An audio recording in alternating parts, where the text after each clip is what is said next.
Welcome back to the Rick Smith Show. Now, here is Rick Smith.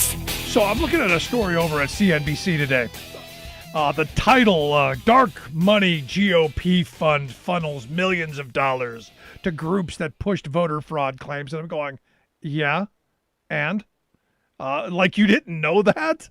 And they go through and they talk about, this group that they've identified, the Donors Trust, that's labeled a nonprofit, and how they've designated all this money to come in anonymously. So we don't know that the billionaires are funding all of this divisive stuff to keep us pitted against each other. Kind of the old Jay Gould thing. I could pay half the working class to murder the other half. Well, this is what this is. And I've been saying this all along. So while we grab all of the criminals that smashed windows and defecated on the floor and took a whiz on the desks. Yes, we get them, but it's the money. It's those people we go get. And here to share some thoughts on just that, I've asked our good friend Jared Yates Sexton to come talk with us. Jared's an author of the book, America Rule, How a Nation Conquered the World but Failed Its People. He's also the host of the fabulous Muckrake podcast. Jared, thanks for taking time for us. Thanks for having me. So, I'm looking at this and I see this article and I'm just kind of going, okay, where the hell you been the last, 40 years? Yeah, it's, as soon as this thing happened, and I think a lot of us who have been paying attention to the right and their tactics, we knew that there was going to be money behind this thing. It wasn't just random that tens of thousands of people showed up in Washington, D.C., organized, cajoled into this thing, ready to go. And what we keep finding in all of these instances, whether or not it's, a coup attempt or the Tea Party that, of course, work to move the right further right and move towards libertarian tax policies and deregulation. It always has to do with people with tons of money dropping millions of dollars to make sure that working class or middle class people are out there fighting their fights, being radicalized, and either, doling out violence and or intimidation. Yeah, what's frustrating to me is, I got some pushback from some of my left friends about, on the day that this happened, the National Association of Manufacturers came out and said, no, now he has to resign. And the newspaper of the investor class, the Wall Street Journal, said, oh, he's got to go. And I'm going, I don't want to hear a word from any of you because you're the reason we're in this mess.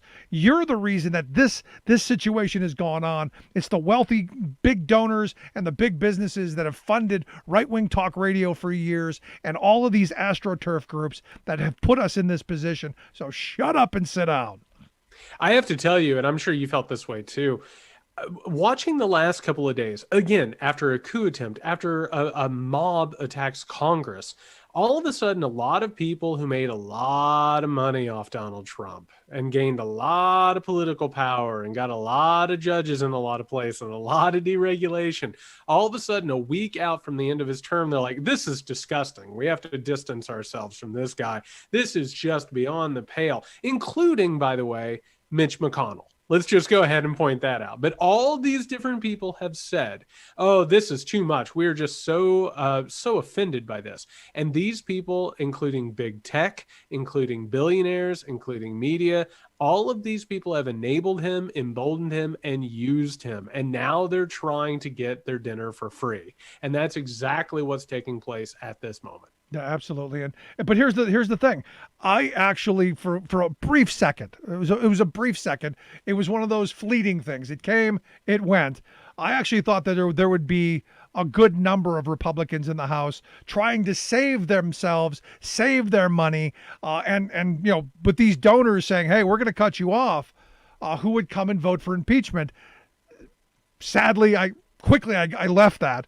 I was expecting 5, got 10 Republicans of conscience to vote for impeachment, but 197 are saying what happened on Wednesday, A-okay.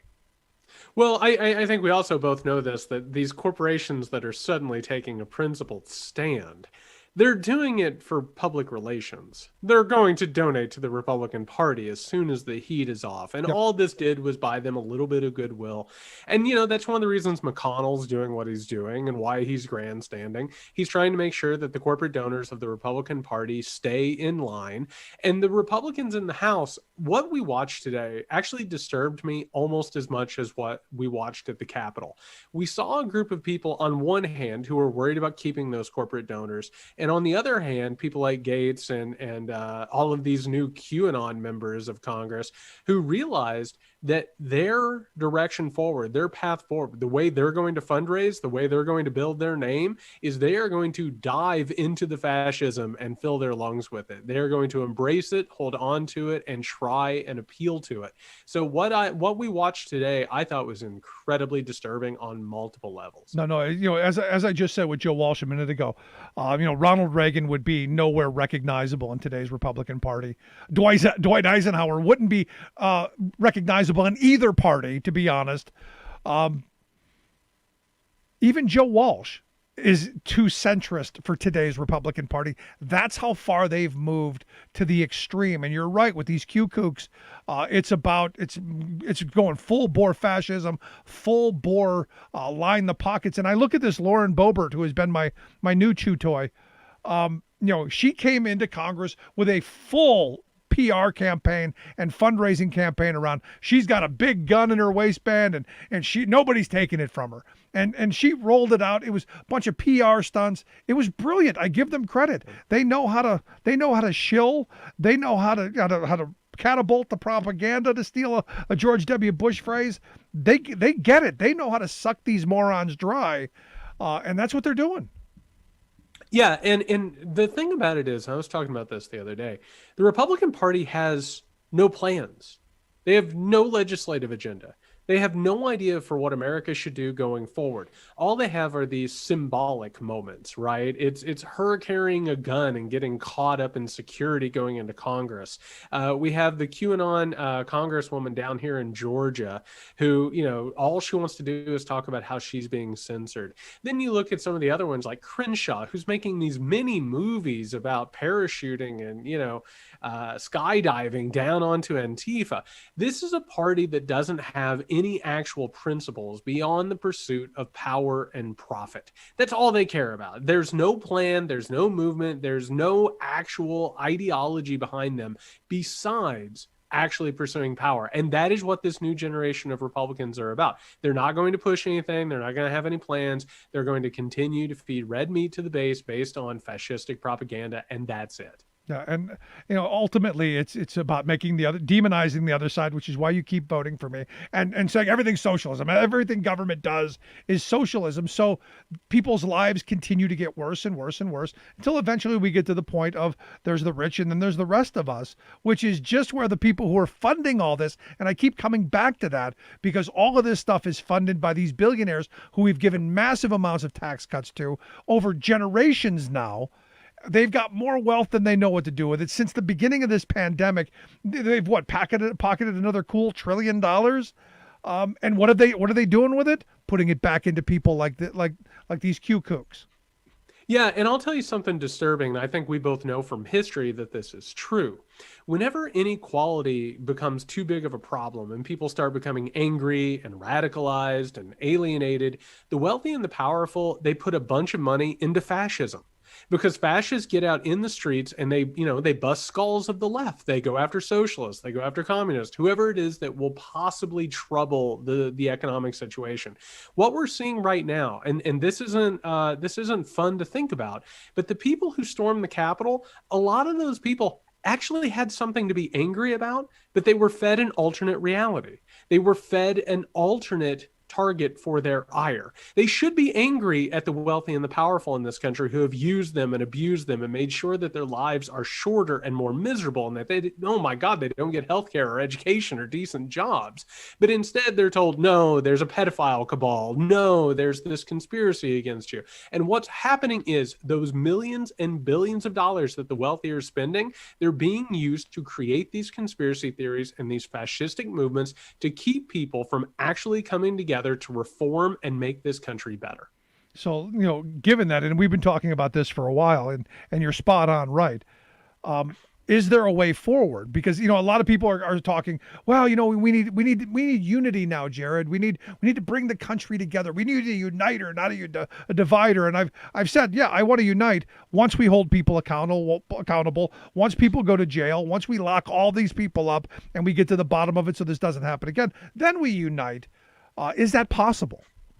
Well, I think first and foremost, those people need to be held accountable. Number one, I think Donald Trump should spend the rest of his miserable life in jail. And on top of that, I think when we're talking about this conversation, everyone says, well, let's go out and listen to them.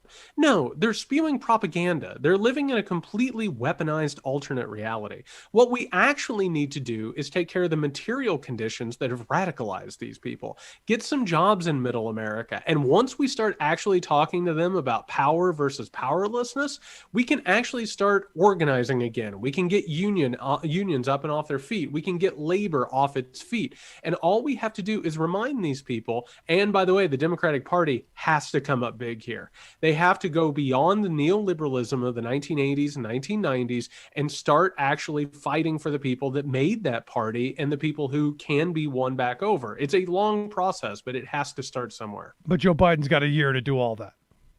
Absolutely. I mean, he's got a couple months to do that. And I will say this is important. People ask me all the time, how do you de-radicalize? It's the same thing that the New Deal did. Give people something to do.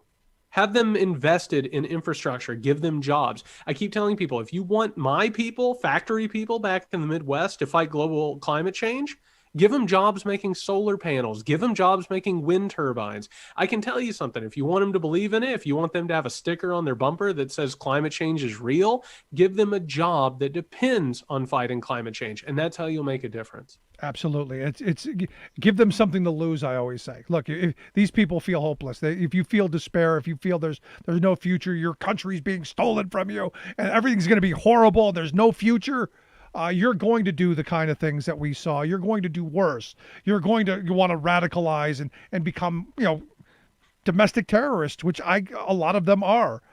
So you're absolutely spot on. Do you see the Democrats being able to do that with such a slim margin and a history of Democrats shooting themselves in the foot? Well, I think Donald Trump has done us a lot of favors. I think he's pulled back the curtain on just the absolute inequality in this country and a lot of the lies that are here. But he's also shown something, which is there's still a populist anger in this country that is valid. There are people in this country who have been screwed over and people in this country who are angry and they want to see something change. I think the Democrats need to look at it and see that their old paths that they used to use for organizing and change and reform, they're still there.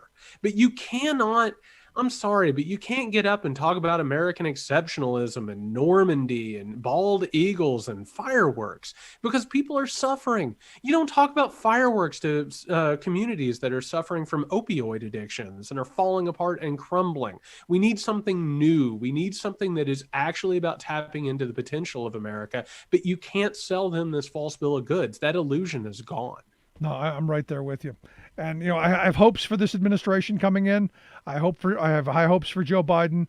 I'm still, I would like to see some labor law reform that's going to help move forward on collective bargaining. I would like to see a massive infrastructure bill that we desperately need. And we needed during the Trump years that I cannot believe that they didn't move on at any point in the last 4 years, even though Trump said that this was a priority and he was going to spend trillions. He did nothing. And you're right. The Republicans have no plan, no idea, no policy. In fact, it came out in 2020 when they didn't even have a platform. Oh, yeah. And you look at somebody like Mitch McConnell, and, when people are trying to figure out who he is and what he does, his only reason and his only actual task in the Senate is to make sure that nobody ever believes that the government can do something good for people or that the government can make people's lives even a little bit better. We're supposed to believe that government is completely beyond our grasp and it can never do anything to change our material conditions.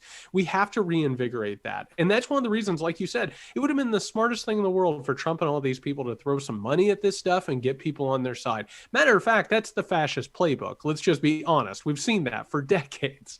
But what we need to do at this point is to reinvest in infrastructure, reinvest in actual populist movements in this country, and make sure that people can live halfway decent lives, that they get health care, that we make sure schools are good, that our infrastructure is sound. And not only is it the right thing to do, it's the smart thing to do. And if we bring all that stuff together, we can actually change this country in a pretty giant way. Yeah, but the sad reality is what we're going to get from Republicans, and we're already seeing it. Because the report that came out today, the AP had a story that the U.S. budget deficit's up 60.7% over the first 3 months of last year. And you already can hear it that we need the austerity, we got to tighten our belt. You already know this is coming. So none of the things that you and I want to see done. I can't wait for them to look around and say, who did this? Oh my God, I can't believe we have to find the people who created these deficits. But you know as well as I do that the greatest magic trick that the Republicans have ever pulled is that whenever they are in power, they run up deficits, they crash the economy, and then Democrats are elected and they have to come in like custodians and figure it out, so they're never able to pass any of their actual policies or any of their actual programs. They have to break that. We all know that deficits don't matter. They're invented numbers. It doesn't matter what Alan Greenspan tells you. It doesn't matter what Lindsey Graham says to you after, a night out in the town drinking some wine. What ends up being the truth is that you can run up deficits, and you need to in order to invest in the country. It's something that the government can actually do.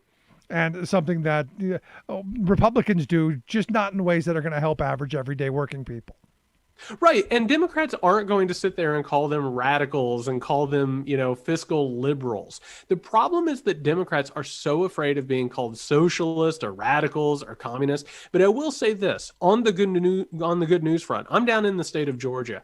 Warnock and Ossoff were both called liberals, socialists, communists, radicals. And I'll tell you what, the state of Georgia didn't care at all. They didn't run from those labels. They didn't fight those labels. We found out that Americans are ready for something to change because material conditions have gotten so terrible. No, and you're right. There's something absolutely has to be done. But last question I've got for you. My new favorite chew toy, this Lauren Boebert. I look at her with this PR campaign on the guns and all this, and I look at that tweet that came out on the day. Today is 1776. Should she go to jail? Should she be thrown out? Should she be held accountable? If it turns out, and it certainly looks like she enabled this, and it also looks like multiple members of the GOP caucus in the House helped with this thing. And by the way, we have to actually look what happened with the Capitol. This was an organized attack on the government of the United States of America. Yep. It was a complicated, orchestrated, planned conspiracy.